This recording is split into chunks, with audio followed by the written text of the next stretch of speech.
রাষ্ট্রীয়ভাবে যথাযথ মর্যাদায় পবিত্র ঈদে মিলাদুন্নবী উদযাপন সহ 9 দফা দাবি জানিয়েছে আহলে সুন্নাত ওয়াল জামায়াতের লিয়াজু কমিটি।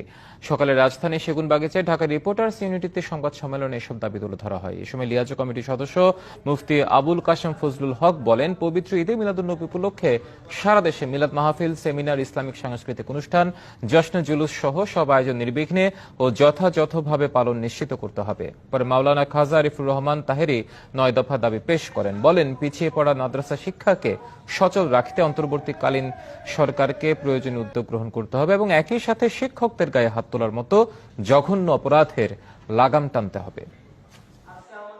নতুন বাংলাদেশের এই শুভযাত্রায় আমরা জাতীয়ভাবে, রাষ্ট্রীয়ভাবে, স্বতঃস্ফূর্তভাবে ঈদে মিলাদুন্নবী সাল্লাল্লাহু আলাইহি ওয়াসাল্লাম উদযাপনের আহ্বান জানাই। আমরা 9টি দাবি উপস্থাপন করেছি আপনাদের মাধ্যমে সরকার এবং দেশবাসীর